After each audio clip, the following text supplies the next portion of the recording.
Alors, je vous parlais du fait qu'ils peuvent s'engager, qu'ils peuvent avoir envie de s'engager parce qu'ils ont une réactivité émotionnelle, en particulier à l'injustice qui est plus forte et qui diminue moins que les adultes. Ça, c'est un truc que nous, on a. C'est-à-dire qu'au départ, on va dire « Ah, bah, c'est pas normal, c'est un scandale, c'est horrible, il faut qu'on fasse quelque chose, etc. » Puis alors, une heure plus tard, l'émotion, elle a diminué et ça passe à la trappe et on ne fait plus rien. Ça nous arrive tout le temps. Parce que nous aussi, nous sommes sensibles à des injustices, on dit « C'est pas normal, il faut faire quelque chose. » Une heure après, on n'a plus cette réactivité émotionnelle, on va passer à autre chose et on ne fait pas. Les adolescents ont moins ça, c'est-à-dire que cette réactivité émotionnelle elle diminue moins, elle a tendance à rester en fait. Et donc du coup on fait l'hypothèse que c'est peut-être ça qui les pousse à s'engager davantage.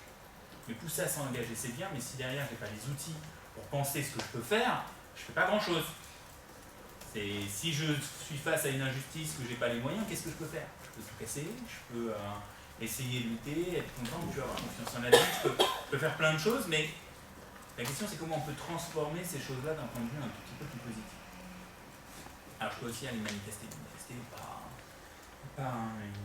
pas un problème. Alors c'est là où j'arrive sur la transition de la question de la créativité qui va peut-être aussi avoir du sens pour vous, parce que au-delà de la créativité, c'est comment face à un problème, je suis capable en fait de sortir d'un certain nombre de blocages cognitifs et du fait que je vais avoir, votre système est fait de telle manière que quand vous devez résoudre un problème, il va chercher très rapidement, en fait, votre cerveau, par analogie, des choses qui sont très très proches, hyper rapidement, pour essayer de trouver une solution. La plupart du temps, ça marche très bien. Et on résout des centaines de problèmes au quotidien. Vous avez un problème sur la limite, directement, vous avez une alternative, parce que dans votre passé, vous avez déjà fait autre chose, soit il y a un bus, soit il y a un machin. Vous avez déjà plein d'alternatives possibles. La question, c'est comment vous vous retrouvez dans une situation où vous êtes capable de sortir complètement, en fait, du cadre et complètement du problème pour explorer des choses vraiment nouvelles. Et si vous explorez des choses vraiment nouvelles, il y a de grandes chances à un moment donné qu'il y ait des gens qui vous disent c'est impossible, vous ne pourrez jamais y arriver. C'est un bon élément pour détecter que vous êtes dans le vrai, vous êtes dans quelque chose de vraiment nouveau. Pour expérimenter sur ces sujets-là, il nous fallait une situation de résolution de problème dans laquelle les gens n'avaient jamais fait ce genre de choses, mais pouvaient assez rapidement, en tout cas, avoir des solutions qui leur venaient à l'esprit. C'est pour ça qu'on utilise cette tâche-là, mais en réalité, maintenant, on utilise des tâches beaucoup plus concrètes, notamment, par exemple, faire en sorte de limiter le gaspillage alimentaire. On va retrouver exactement le même type d'effet que ce qu'il y a sur ces éléments-là. C'est-à-dire que tous les problèmes que nous avons au quotidien pour lesquels on doit sortir du cadre, on se retrouve dans des situations où on va avoir des phénomènes de bloc. Donc si je vous demande de faire en sorte qu'un œuf de poule lâché d'une hauteur de 10 mètres ne se casse pas, vous avez déjà dans votre vie, jamais vous n'avez lancé d'œuf de poule d'une hauteur de 10 mètres, ça on est d'accord, mais vous avez déjà dans votre vie un certain nombre de connaissances qui sont automatiques et qui vont être activées et qui vont venir à l'esprit. Vous avez pensé à protéger l'œuf. Est-ce que vous avez déjà protégé des trucs dans votre vie qui étaient fragiles? Vous allez penser à amortir la chute. De la même manière, vous avez déjà eu un truc qui tombait, il fallait alors amortir avec des matelas, avec des papiers en mousse, tout ce que vous voulez. Vous avez pensé à ralentir la chute. C'est les trois catégories de solutions qui vont venir spontanément. Et elles sont efficaces, elles marchent très très bien. Et ça représente 80-90% des solutions qui sont proposées dans ce groupe. Quand vous demandez aux gens d'être créatifs, c'est tout le problème, ils ont tendance à être ancrés, bloqués, fixés sur ces solutions-là.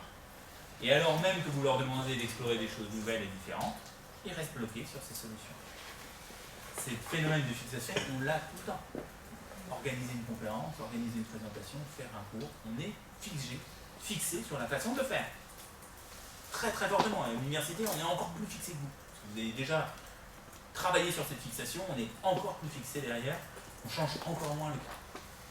La question, c'est comment on va pouvoir à la fois explorer des choses différentes, qu'est-ce qui va nous permettre d'aller explorer des choses différentes, et comment on va pouvoir résister et dépasser un petit peu ces blocages cognitifs.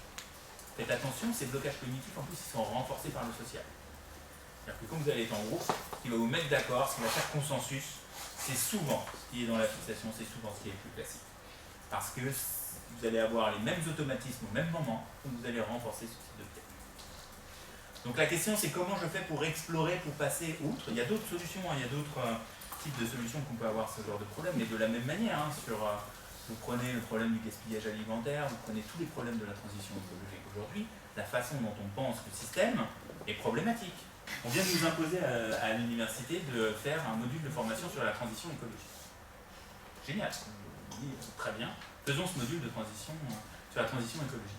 Ce qu'on fait de ce module, c'est uniquement du contenu scientifique sur les mécanismes de la nature d'une certaine manière. Donc on va rapprendre ce que c'est que l'effet de serre, on va rapprendre ce genre de choses. C'est important parce qu'il y en a plein qui n'ont pas ces connaissances. Je ne dis pas que ça.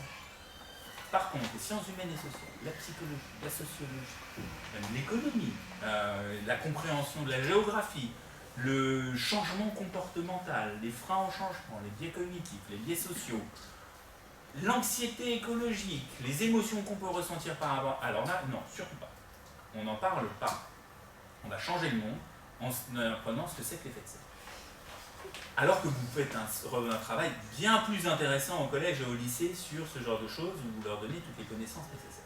Donc vous voyez, la façon dont on pense la transition écologique est centrée sur l'idée fausse que la science va apporter toutes les réponses et que nous n'aurons pas à changer nos comportements. C'est une erreur, on le sait. La clé de la transition écologique passera par le changement de comportement. Si on ne change pas les comportements, on n'aura pas d'impact. Et quand je dis changer le comportement, c'est un changement collectif.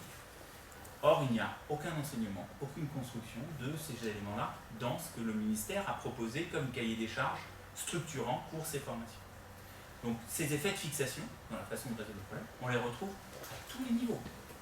Mais de la même manière, aujourd'hui, nous avons des voitures électriques. Les voitures électriques que nous avons sont très proches des voitures thermiques que nous avions jadis. Alors que le véhicule électrique permettait de penser des choses très différemment. Et si on va plus loin sur le déplacement, je n'ai pas besoin d'être créatif quand il s'agit de venir ici. Je n'ai pas besoin. A priori, j'ai la ligne 8 qui arrive ici, c'est assez facile. On peut venir en voiture, donc c'est assez facile. Là où je vais avoir besoin d'être créatif, c'est quand il y a de nouvelles contraintes, quand ça ne marche pas, quand les solutions. Et ce qui est bien, c'est que la RATP essaye toujours de stimuler en fait notre créativité. C'est-à-dire qu'ils ont pas mis une fâcheuse tendance, ça veut dire ok, le plan A il marche pas, c'est le plan B c'est pas mieux, le plan C, et donc là on a fini par inventer le télétravail. Il permettait de dire ok, on arrête avec cette idée de devoir se déplacer, mais c'est vrai en plus, c'est vraiment pour le coup c'est une invention alors qui est liée à une autre contrainte qui était le Covid. Mais on a complètement révisé la façon de concevoir le travail et ça a un impact très très fort sur plein de choses, sur les restaurants, sur la vie professionnelle, etc. Mais aujourd'hui, on pense le travail aussi chez soi, aussi à ne plus se déplacer, aussi parce qu'on gagne en confort de vie, etc. Mais pas que. On ne fait pas que ça. Mais on a aussi cet élément-là qui permet de le faire. Donc ce qui est intéressant avec les situations de la créativité et les situations de conception, c'est qu'on peut se mettre à réviser le problème lui-même. Je ne vais plus jouer uniquement sur les moyens de transport, parce que ça c'est assez limité, à moins que vous inventiez un nouveau moyen de transport, en réalité c'est assez limité. Je vais jouer avec le problème de ne plus avoir besoin de me transporter. Pourquoi j'ai besoin d'aller au travail? Qu'est-ce que je pourrais faire pour ne plus avoir besoin d'aller au travail tout en continuant à travailler? Donc, et tout ça, ça a été occasionné par la contrainte. Donc si vous rajoutez de la contrainte, vous pouvez stimuler et pousser à la créativité et à l'exploration. Maintenant, les outils qui permettent en fait de véritablement explorer ces situations, faire de la créativité, faire de la conception innovante, parce qu'on en est là, ils ne sont pas accessibles. Ils existent dans les écoles d'ingénieurs, ils sont assez compliqués. Pour ce qui est de l'éducation nationale et pour les plus jeunes, c'est plus difficile. Ils sont en cours de développement, il y a un certain nombre de choses qui sont en train d'être faites pour pouvoir rendre accessibles ces éléments-là, mais ça implique plusieurs choses en fait. Ça implique de la formation des enseignants, c'est-à-dire que il faut admettre que même si vous avez entendu parler de créativité, que vous avez votre conception de la créativité, quand il s'agit de stimuler la créativité des élèves, ça ne suffit pas de leur dire sois créatif, essaye autre chose. Ça ne marche pas de leur donner des exemples, c'est encore plus. Les exemples ont des effets négatifs sur la créativité, donc suivre dans l'exemple, y compris quand vous êtes sur des activités d'écriture, sur des activités d'art plastique, sur des activités, tout ce que vous voulez. Dès lors qu'il y a à résoudre un problème, vous avez la possibilité de changer le cadre de ce problème et de penser différemment. Donc à partir du moment où vous faites ce travail-là, vous avez la possibilité de le faire. Et y compris des problèmes de conflits, de discussions entre les gens. C'est-à-dire que les situations de conception, elles s'appliquent aussi aux conflits interpersonnels. Et aussi aux conflits mondiaux. On est dans la même façon. C'est-à-dire que pour pouvoir sortir d'un conflit où les deux ne sont pas d'accord, et sont très en colère et très énervés, il faut réussir à sortir du cadre. Parce que sinon, vous n'arriverez pas, en fait. Il faut vous proposer un autre cadre, une autre analyse, une autre façon de faire. Et si vous n'êtes pas capable, en fait, d'avoir ces éléments-là, effectivement, c'est compliqué pour pouvoir véritablement explorer une nouvelle situation. Donc, il y a des effets de fixation et vous allez avoir des blocages. Les premières idées qui nous viennent souvent à l'esprit, vous pouvez considérer qu'elles sont rarement bonnes. En tout cas, elles sont souvent consensuelles, mais elles sont rarement efficaces. Et donc là, il va falloir avoir des outils qui vous permettent d'aller chercher de la connaissance. C'est un autre biais qu'il y a dans la créativité, et je ne sais pas pourquoi, c'est comme si la créativité était quelque chose qui était intrinsèque à un individu. Je suis créatif ou je ne le suis pas, c'est faux. Non, en fait, vous n'êtes pas intrinsèquement créatif, ou même vous n'êtes pas intrinsèquement émotionnel, pas. Tout change, tout évolue, et vous pouvez devenir créatif de la même manière que vous pouvez apprendre de nouvelles choses et penser différemment les choses. Donc la créativité, c'est quelque chose qui s'apprend, et ça doit être quelque chose du coup qui s'enseigne. Ça, c'est pas évident. C'est des cours de créativité sur coopération, oui, mais pas encore la créativité. Donc c'est dans PISA maintenant la créativité. Maintenant, il y a dans PISA la créativité. Et comme on n'a pas brillé en mathématiques, je pense qu'il y aura une ambition très très forte parce que sur la créativité, on puisse quand même, et ce slogan, on n'a pas de pétrole, on a des idées, il est resté un petit peu et je sens qu'il y aura une injonction à un moment donné à ce qu'on soit quand même plus créatif, plus innovant, plus dans la nouveauté. Et chez PISA, la définition de la créativité, c'est la capacité à résoudre un problème en l'absence de solution évidente. Ça, je trouve ça hyper intéressant, y compris dans la posture de l'enseignant, parce que ça veut dire que si vous vous attachez à faire des situations de créativité, des situations de conception sur le problème que vous souhaitez, il faut, que le problème implique un indécidable, quelque chose d'un peu flou, faire en sorte que l'école soit heureuse. C'est quoi être heureux? Je ne sais pas. Je dois me poser la question, c'est quoi l'école? C'est quoi être heureux? Donc j'ai besoin d'explorer sur ce genre de choses. Et deux, il va falloir accepter que vous n'avez pas la solution. En fait, vous n'avez pas de solution. Déjà, il existe une multitude de solutions différentes à explorer, mais vous ne la connaissez peut-être pas. Peut-être que ce sont les adolescents eux-mêmes qui vont explorer plus loin que vous et proposer des solutions. Et ça, dans le rapport entre l'enseignant, ne pas savoir où vous allez et simplement être outillé pour pouvoir explorer, c'est un changement de paradigme assez important. Et c'est pareil, hein, sur le gaspillage alimentaire, on regarde ce que font les adultes, les adolescents, c'est pas mieux, et les enfants, c'est encore pire. On voit le gaspillage alimentaire sur... Alors que c'est quand même un enjeu. Et en plus, la plupart de vos élèves mangent à l'école, à la cantine, etc. Donc en plus, c'est un enjeu concret. C'est-à-dire qu'on devrait tous lutter contre ce gaspillage alimentaire. C'est un tiers des ressources de la planète qui sont gaspillées. Alors, pas dans votre cantine uniquement, mais d'une manière générale, c'est un tiers des ressources. Donc comme on est déjà des ressources limitées, il y a quand même un enjeu à réfléchir sur le gaspillage alimentaire qui est quand même très très fort. Et quand on regarde notre capacité à proposer des idées ou des solutions ou à explorer des alternatives pour faire en sorte de limiter le gaspillage alimentaire, chez les enfants, c'est grosso modo faire qu'à la cantine soit meilleure, potentiellement qu'il y ait des frites tous les jours. Ça, je crois que c'est pas compris que s'il y avait des frites tous les jours, en fait, ils ne supporteraient plus des frites. Ça, c'est un autre élément. Peut-être qu'un jour, il faudra faire ça. Peut-être qu'un jour, il faudra leur dire, ok, vous allez à la frite du lundi jusqu'à pendant un mois, et vous verrez qu'au bout de 2 semaines, à mon avis, il n'y a plus personne qui mange des frites, qui ne supporte plus, et que peut-être qu'on pourra amorcer un dialogue différent sur ces questions-là. Mais en gros, faire que ce soit mieux et meilleur, et qu'on arrête de jeter des trucs. C'est tout. On s'arrête. Vous voyez bien que les leviers d'action, si on est sur ce genre de raisonnement, c'est quand même assez faible. Et donc il y a un enjeu à travailler avec eux sur le raisonnement et sur comment on peut explorer. Et c'est un excellent prétexte pour aller chercher des connaissances. Parce que, aussi vrai que la créativité n'est pas quelque chose d'intrinsèque, c'est quelque chose qui nécessite des connaissances nouvelles. Quand je dis nouvelles, ça peut être des connaissances que vous aviez mais que vous n'avez pas activées parce qu'elles n'étaient pas directement reliées au problème. Mais ça peut être aussi des connaissances que vous ne connaissez pas. Comment se gère la logistique justement des supermarchés sur ce genre de choses? Quels sont les différents moyens qu'on a anti-gaspi qui existent? Comment on peut travailler non pas individuellement mais collectivement à des changements de comportement, etc. Il y a plein de choses sur lesquelles vous n'avez pas forcément en fait, les connaissances et qu'il va falloir aller les chercher. Et les chercher avec vos élèves. Et là où ça devient une activité plutôt intéressante, c'est que vous travaillez avec eux non pas pour leur donner ces connaissances-là, mais pour les guider dans l'exploration de ces connaissances. Et pour les guider dans comment ils peuvent aller chercher ces choses. Ça, c'est tout le travail qu'on essaye de faire, nous, avec les situations de créativité, où on essaye de travailler sur une représentation, en fait, en termes de catégorisation, de la fixation.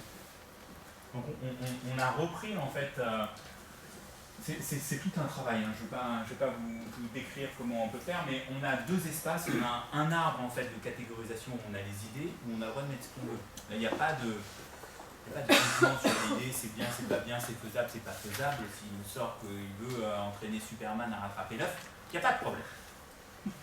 De la même manière, sur le gaspillage alimentaire, il y en a qui vont dire ah, on n'a qu'à voyager dans le temps, etc. Ouais, pour revenir à avant quand on avait plus de ressources. Pourquoi pas? J'ai pas de souci avec ce genre d'idée. Pourquoi j'ai pas de souci avec ce genre d'idée? Parce qu'elle interroge un autre espace qui est l'espace des connaissances.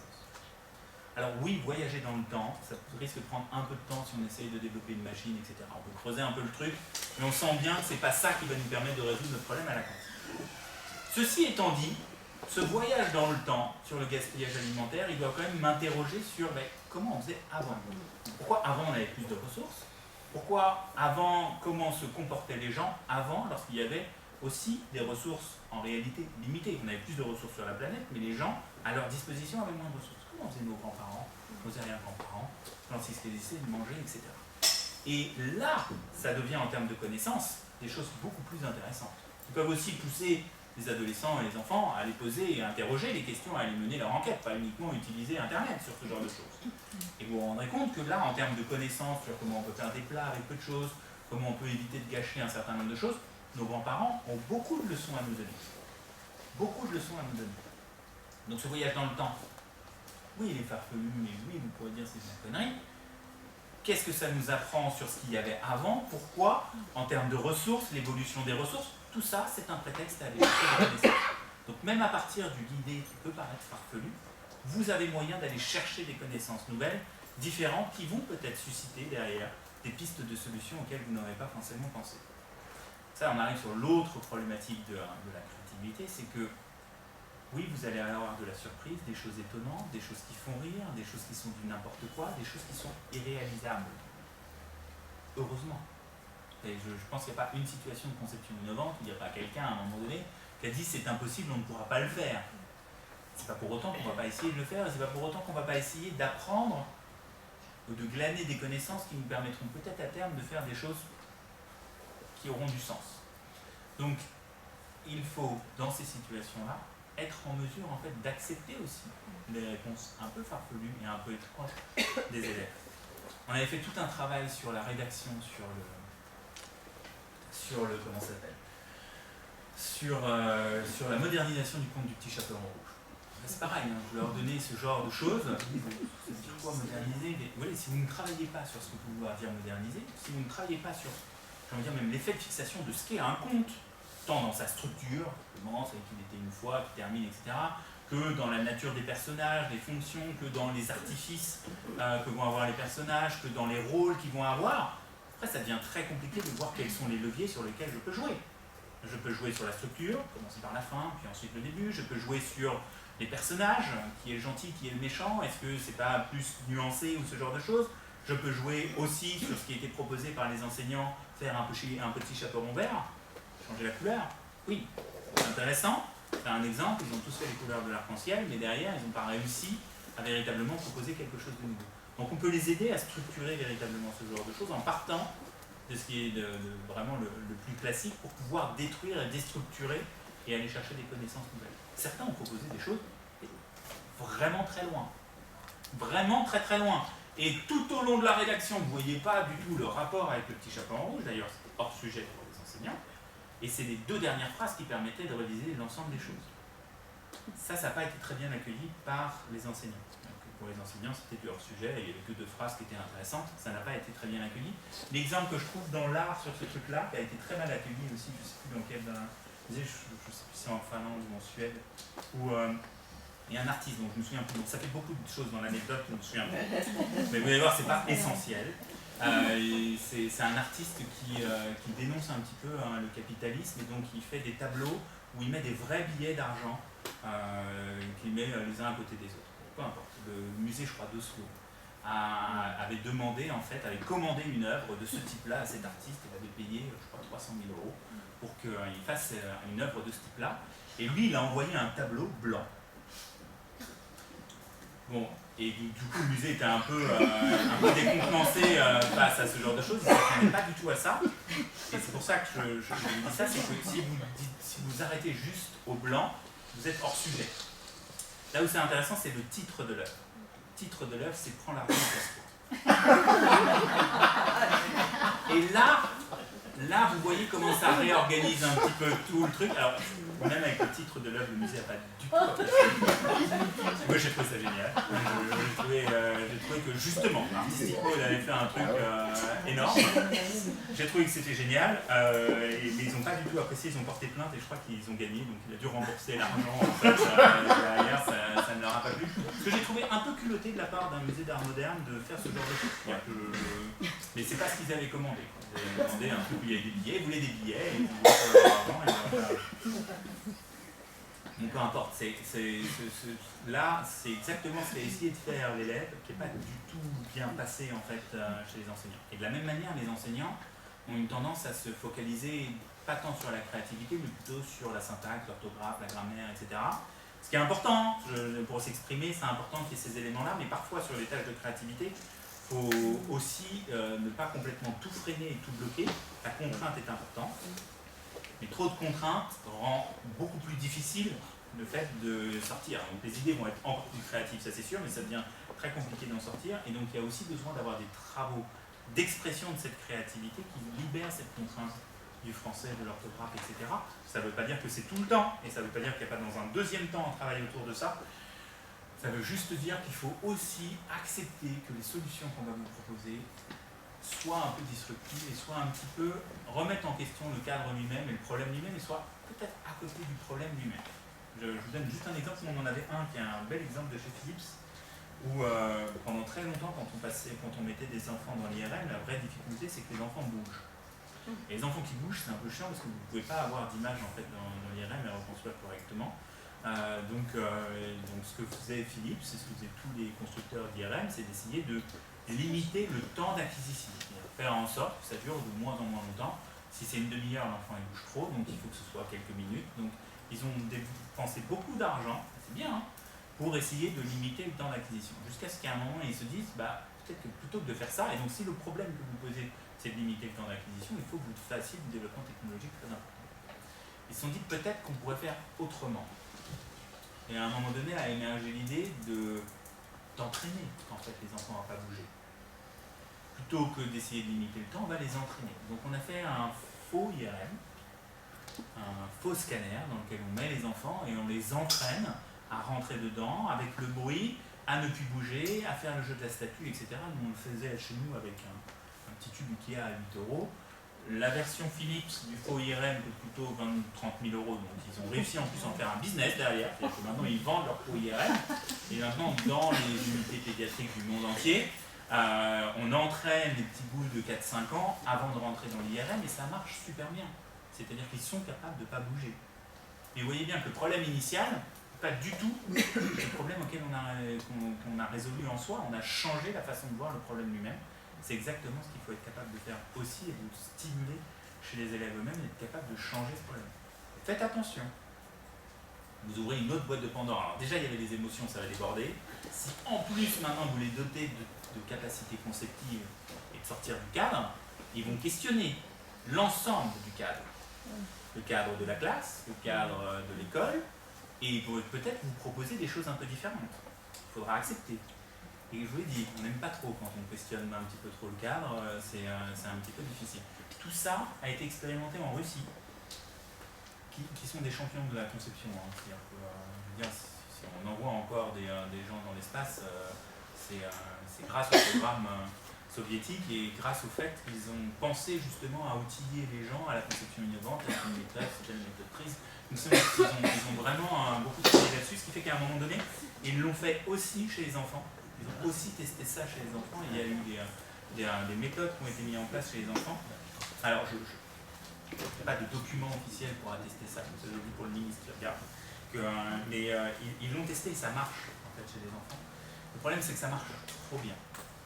Et que dans un système qui n'accepte pas en fait, qu'on remette trop de choses en question, il ne faut pas non plus doter les élèves de remettre en question le système lui-même, parce que sinon, ça devient un petit peu compliqué à gérer. Donc ils ont arrêté tout ce programme. Et j'avais espoir qu'on puisse le relancer, en fait, y compris en France, et qu'on puisse mener des expérimentations. Les relations avec la Russie actuelle font que c'est pas possible, mais il y a, à mon avis, en tout cas, à creuser sur la façon dont on peut essayer de faire une école j'appelle école de la créativité, mais école de la conception, école de l'innovation, c'est déjà pas mal, et essayer de les doter justement d'outils pour penser les problèmes différemment et les remettre en question les problèmes eux-mêmes, ça ce serait chouette. Mais là je vous dis c'est pire à mon avis, ça re-questionne davantage le monde que la question des émotions. Vous ouvrez une boîte de Pandore qui est plus difficile à faire, mais qui peut être à mon avis riche et intéressant. Donc si ça vous intéresse, si vous avez envie de tester ce genre d'outils, on est en train, alors c'est pour l'Académie de Paris, je pense qu'on pourra développer ça aussi avec l'Académie de Créteil. On est en train d'essayer de développer un cycle de formation autour de ces outils de la conception innovante qui permettent justement l'enjeu c'est qu'ils puissent être déployés dans la classe. Et on est en train de travailler avec l'Académie d'Orléans, je ne me demande pas pourquoi on a été à Orléans, parce que les gens d'Orléans sont venus nous voir si vous avez envie de mettre ça, justement pour former les élèves. Donc ces formations n'existent pas encore, sont encore en cours de conception, mais elles vont exister. Et donc l'enjeu est de faire en sorte que les enseignants, eux-mêmes, dans les classes, avec les résolutions de problèmes et les problèmes qui les intéressent, et ça peut être de l'art plastique, vraiment de l'art plastique. Parce que si on veut passer des messages, j'adorerais qu'il y ait de l'art plastique qui puisse être utilisé, mais ça peut être n'importe qui, c'est juste en maths. En maths, j'ai plus de mal à penser à la créativité, non pas parce que ça n'existe pas, les maths sont très créatifs. Les nombres complexes, c'est pour moi un bijou de choses qu'on ne peut pas se représenter et qui est vraiment magique. Carré négatif, voilà, ça change la vie. Ça vous bouleverse au fond, hein. Moi ça m'a bouleversé. Hein. Il y a eu un avant et il y a eu un après. Je pensais qu'il y avait des choses stables dans ce monde, qu'un carré était toujours positif, et puis un jour on m'a dit bah, non, en mathématiques, on s'est dit on va en créer des négatifs. Wow, là il y a de la créativité. C'est juste que ça demande un peu plus de compétences pour sortir quelque chose d'original et de créatif en termes de connaissances initiales. Et que, bon voilà, je me suis arrêté à la terminale S et pas avec un très très bon niveau en maths, donc forcément je suis un peu limité. Mais aussi en mathématiques, on peut faire de la créativité, ça il n'y a pas de souci. L'histoire peut faire de la créativité aussi. Ceux qui créent des théories du complot, des révisionnistes, des changements, ils ont beaucoup de créativité. Ce qui est intéressant, c'est de comprendre les mécanismes de comment ils ont créé tout ça, pour pouvoir justement en fait les détricoter et travailler. Dans tous les domaines, on peut travailler sur ces éléments-là pour pouvoir faire en sorte d'aider les élèves à s'impliquer, parce que c'est souvent dans des situations de coopération, ils créent des choses nouvelles, ils explorent, et ils le font avec vous en situation émotionnelle rassurante, mais sans que vous ayez vraiment la solution. Ça veut dire qu'ils vont pouvoir apporter des choses que vous ne connaissez pas et vous n'êtes pas encore en mesure de concevoir vous-même. Et il n'y a pas de bonne ou mauvaise réponse. Et il n'y a pas de bonne ou mauvaise réponse. Souvent un élève il essaie de trouver la bonne réponse attendue par l'enseignant. Et ça, c'est une posture qui est très compliquée à changer, parce qu'ils sont tout le temps en train de regarder, mais alors qu'est-ce que vous pensez de mon idée véritablement, est-ce que c'est bien, est-ce que c'est pas bien. Une fois que vous avez débloqué le truc, là ils vont loin, ils partent très très loin, et mais il faut casser cette petite chose. Voilà, c'était ce que je voulais vous dire sur la créativité. Je n'ai pas passé le quart de la moitié de ce que je voulais vous passer, mais je pense que c'était plus intéressant de le faire sur ce format-là que de le faire classique, et je pense d'ailleurs à ne plus utiliser de slides à un moment donné, mais à penser des choses un tout petit peu différemment, parce que je ne les utilise plus jamais, donc ça devient compliqué. Merci. Merci.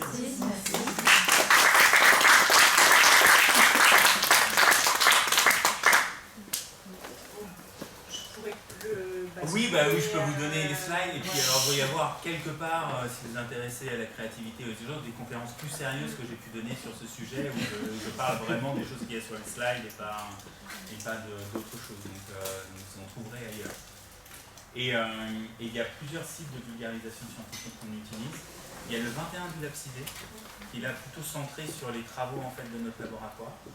Et ça s'appelle le 21 parce que c'est publié le 21. Alors pourquoi c'est le 21 ? Je ne sais pas. Je vous avoue que je ne sais pas. Il y a peut-être ce chiffre où il y a peut-être une signification profonde, mais c'est les étudiants en fait qui ont créé ce blog de vulgarisation et on travaille avec eux pour vulgariser plutôt les travaux. Mais donc du coup vous allez retrouver des choses sur la cognition numérique, le langage, sur l'écriture, sur la métacognition, sur les fake news, sur l'écologie. Il y a plein de choses en fait. Tout est le 21 du Lapsidé. On s'inscrit à la newsletter et on reçoit. Ce sont des articles assez courts qui se lisent bien. Un sujet, et généralement il y a quelques références qui sont données derrière et qui permettent de. Vous avez aussi, sur la question de la créativité, mais pas que, vous avez le co-récré. Co-récré. Comme ça se prononce.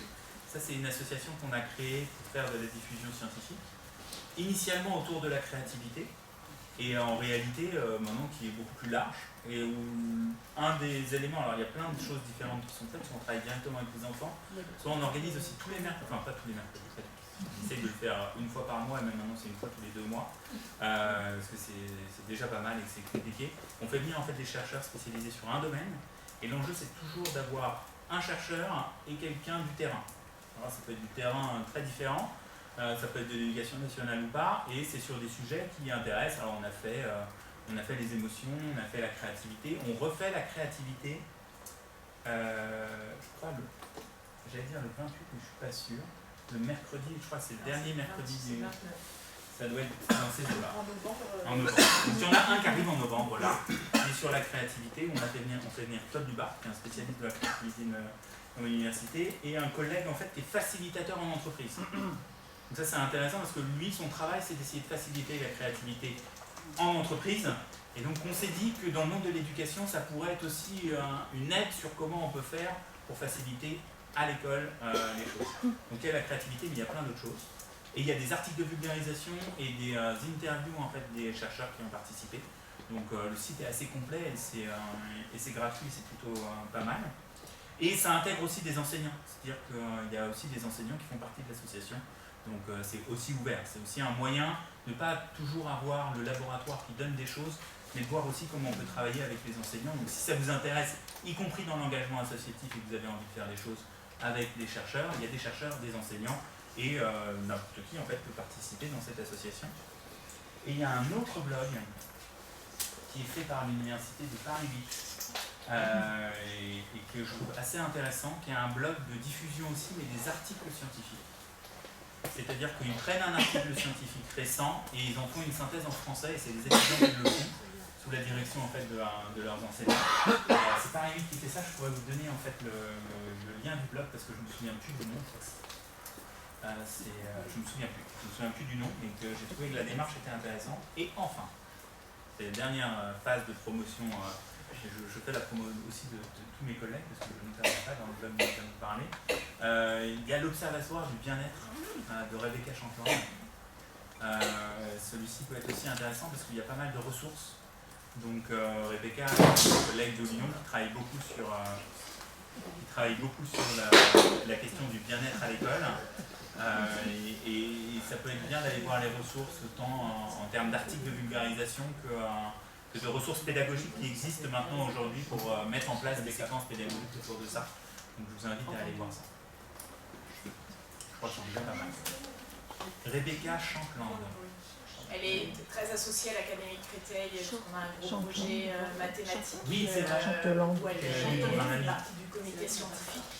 Et puis à Créteil, on a le groupe BCR, Bien-être, Coopération, Réussite, qui est piloté par Bénédicte Hart, une collègue IDR de SVT, et qui travaille en lien avec la CARD aussi sur toutes ces questions de bien-être, de compétences psychosociales, etc. Donc il y a aussi beaucoup de ressources sur le site BCR de l'Académie de Créteil.